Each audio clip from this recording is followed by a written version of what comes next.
রূপগঞ্জ উপজেলা পরিষদে 1% থেকে যে প্রজেক্টগুলো নেওয়া হচ্ছে, এই প্রজেক্টগুলো আমাদের মাননীয় সংসদ সদস্য জনাব মুস্তাফিজুর রহমান ভূঁইয়া দীপু স্যার উনি ওনার ফেসবুকে এটি অলরেডি প্রচার করেছেন। যখনই কোনো প্রকল্প আমরা নিচ্ছি সেই প্রকল্পগুলো ওনার ফেসবুক আইডিতে উনি দিচ্ছেন। একই সাথে আমাদের উপজেলা প্রশাসনের যে ফেসবুক আইডি রয়েছে, পেজ রয়েছে, সেগুলোতেও আমরা এটি ওপেন রেখেছি যাতে জনসাধারণ জানতে পারে কোথায় প্রকল্প নেওয়া হচ্ছে এবং প্রকল্পগুলোর আদৌ কোনো কাজ হচ্ছে কিনা। এই বিষয়ে আমাদের এখানে একজন অপরাধ বিচিত্রার শাহিন নাম ছেলেটি, সে ঢাকা থেকে এসেছিল এখানে আমার অফিসে। আমাকে জাস্ট পরিচয় হওয়ার পরে উনি বললেন যে কক্সবাজার যেতে চান, কক্সবাজারে ওনার ফ্যামিলি সহ 2টো রুম 2 দিন এবং 3 রাতের জন্য ব্যবস্থা করে দিতে বললেন, আর বিমানের 3টা টিকিট করে দিতে বললেন। তো আমরা যখন অপারগতা জানাই তখন উনি বললেন ঠিক আছে, এগুলো অ্যারেঞ্জ করা লাগবে না, আমাদেরকে 50,000 টাকা দেন যাতে আমরা নিজেরা যেতে পারি। তো আমরা সেগুলোতে অপারগতা প্রকাশ করেছি। তারপর উনি আমাদের ফোনে হুমকি দিয়েছেন।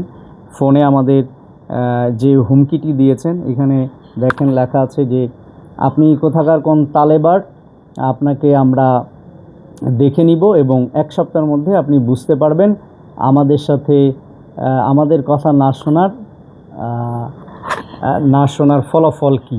তো এইভাবে উনি আমাদেরকে হুমকি দিয়েছেন। এরপরে এই নিউজটি করেছেন এবং নিউজের কন্টেন্টে আপনি দেখবেন কোনো কন্টেন্ট নাই, জাস্ট বলা হয়েছে যে এখানে আমাদের যে প্রজেক্টগুলো নেওয়া হয় 1% থেকে সেখানে টাকার তছরূপ হয়েছে, বাট কোথায় হয়েছে, কিভাবে হয়েছে, কোনো ধরনের তথ্য নেই। মোট কথা উনি আসলে কিছু টাকা চেয়েছিলেন এবং এটি আসলে আমাদের দেশের একটি অশনি সংকেত যে কিছু অনলাইন পোর্টাল যাদের আসলে দায়বদ্ধতা নাই তারা এই বিভিন্নভাবে, বিশেষ করে আমাদের UNO office, AC land office, engineering office, এই অফিসগুলোতে গিয়ে তারা এই ধরনের চাঁদা দাবি করেন এবং না দিলে সামাজিকভাবে বিব্রত করার চেষ্টা করেন। বাট এটি আমরা অলরেডি আমাদের মন্ত্রণালয়কে জানিয়েছি এবং তারা এই বিষয়ে ওয়াকিবহাল রয়েছে।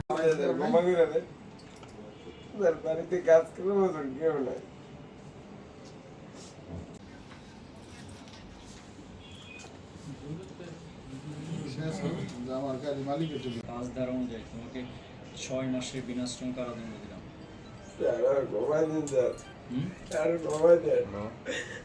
কয় পিস পেয়েছে তোমার কাছে? 1 পিস। Only 1 piece? খাইতে পারো নাই? তো পুলিশ যখন কোথায় বাসা? আমার বাবা মারা গেছে 3 মাস আগে, আবার 2 মাস পাবলিক মানে দেখা ওই জায়গায় এক জায়গায় ওই যে আশ্রমে একটু বসে আড্ডা দেই, তো ওই জায়গায় পড়ছিল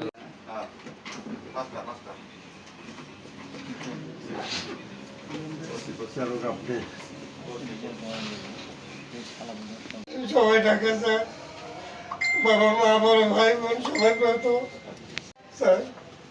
বিজ্ঞানটা একটু দয়া করুন স্যার, নিঃশ্বাস নিতে পারতেছি না, আমাকে যেভাবে মারধর করা হয়েছে। 4 মাসের বিনাশ্রম জানি এক এসটি নিচে পানিশমেন্ট মোবাইল কোডে হয় না।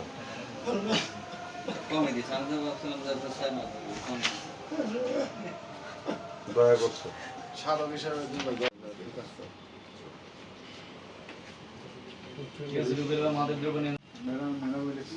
তোমাকে 6 মাসের বিনাশ্রম করা